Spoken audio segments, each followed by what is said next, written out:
Bonjour à tous, je suis ravie de vous retrouver dans cette première vidéo d'un niveau première. Cette fois, on va parler des suites. Alors, qu'est-ce que c'est que les suites? Eh bien, je vais expliquer ça exactement comme les fonctions. Les suites, c'est quand il y a une suite de nombres en mathématiques, des nombres qui se suivent selon un certain ordre. Parfois, on demande le calcul entre deux nombres, parfois pas. Pour bien faire comprendre aux élèves ce qu'est une suite, il faut d'abord choisir un nombre. Là, je l'ai mis en français. On va donner un calcul et après, les élèves, ils vont faire le calcul et ils vont trouver ce qu'on appelle un résultat. Maintenant, ça, ce n'est pas du tout le vocabulaire mathématique. Le nombre, il est appelé petit n, le nombre que l'on choisit parfois. Attention. Après, le calcul, je ne le remplis pas parce que ça va dépendre de l'exercice. Et le résultat, il est appelé U. Alors, deux notations, soit on met entre parenthèses n, U de n, UN, ou alors on note U avec un petit indice en bas à droite, un n. Ça veut dire que le résultat, ici, il dépend de n. Ma suite, elle s'appelle U, ici. Donc, vous pouvez avoir U, V, W. En fait, on suit l'ordre alphabétique. Voilà, comme les fonctions, c'est F, G, H, souvent. Et bien là, les suites, ça commence par un U. Et après, la deuxième s'appellerait V. Et la troisième, par exemple, si on avait 3 suites dans un exercice, elle s'appellerait W. Comme l'ordre alphabétique U, V, W, X, Y, Z. Mais on s'arrête souvent à U, V, W. C'est déjà pas mal. Donc voilà, on choisit un nombre, on l'appelle n, on fait des calculs avec et on obtient un résultat. C'est exactement le même principe que les fonctions. Sauf que le petit n ici, c'est une lettre. Le petit n, il appartient au monde des grands n. Les grands n, c'est les naturels. C'est-à-dire, c'est les nombres 0, 1, 2, 3, 4, 5, etc. Le nombre que j'ai choisi ici pour ma suite, je ne peux pas prendre 1,2. Par contre, le résultat, oui, lui, il peut être 1,2, ça peut être un nombre en écriture fractionnaire, ça peut être un nombre avec une racine. Entre guillemets, lui, il appartient à R. Je pourrais le mettre, UN appartient à R. R, c'est tous les nombres qui existent en mathématiques.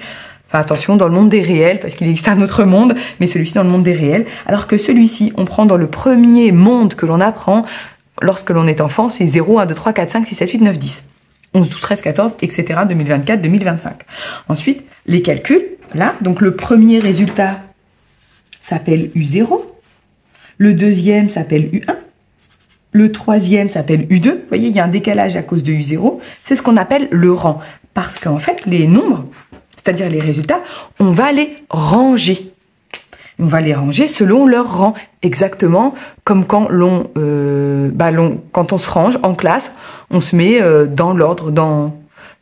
Nous, le rang, par contre, le premier rang s'appelle 0. Un petit peu compliqué, j'entends. Donc, mon premier résultat, on peut faire ce schéma pour les enfants.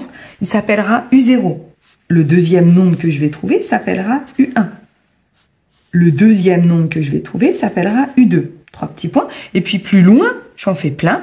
À un moment donné, je vais avoir le UN.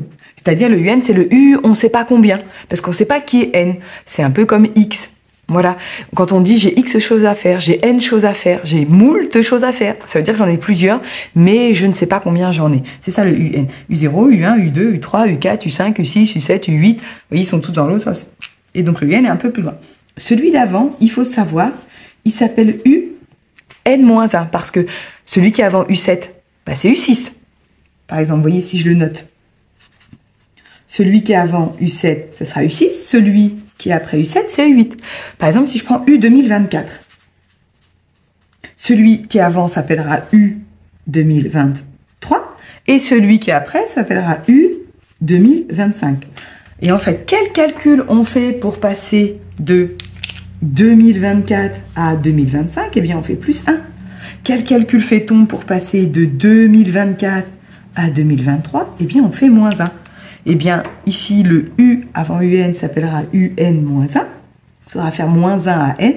Et celui d'après s'appelle UN plus 1. Voilà, ça, c'est la première partie sur les suites. C'est vraiment ce qu'il faut avoir en tête, ce schéma-là et ce schéma-là. C'est-à-dire que je prends un nombre, un petit n, qui appartient au naturel. C'est pour ça qu'il s'appelle petit n. N comme nombre et n comme naturel, surtout. On fait un calcul avec et on obtient un résultat. Les résultats, je les classe dans l'ordre. Alors, il y a une dernière chose à savoir, c'est les formes des suites. Je vais peut-être mettre dans notre couleur pour bien faire la différence. La forme.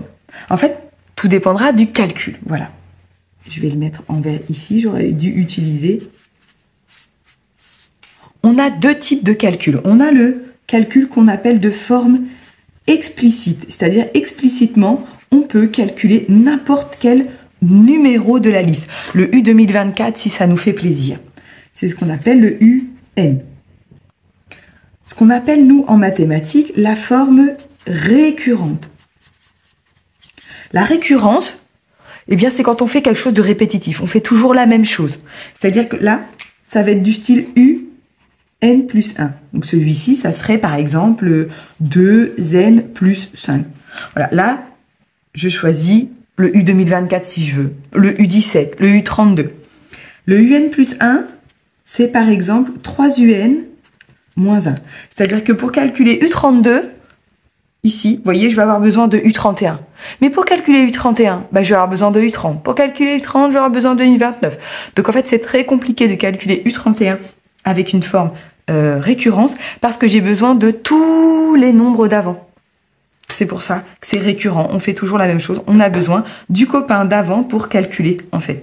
Donc, si on veut calculer U31, on a besoin de calculer U1 à partir de U0, U2 à partir de U1, U3 à partir de U2, etc. Il faudra calculer tout cela en forme récurrence. Alors que si c'est en forme explicite, je n'ai pas besoin de tout cela. Je calcule celui-là si je veux, ou celui d'après, ou 10 numéros plus loin. Voilà, ça c'est la première partie sur les suites qu'on appelle nous généralité sur les suites. Voilà, je vais faire une deuxième partie où cette fois je vais calculer. Donc je vous mettrai le lien en barre de description également. Si vous ne me suivez pas aussi sur ma page Facebook, je mettrai le lien en barre de description. Je partage des petits trucs et astuces, des petites vidéos, etc. Donc n'hésitez pas. Et puis si vous aimez ce genre de contenu, eh bien n'hésitez pas à vous abonner ou à laisser un petit pouce j'aime. Ça permet de soutenir mon travail et de me remonter dans l'algorithme de YouTube. Moi je vous dis merci encore et ciao ciao dans une prochaine vidéo. Bye bye.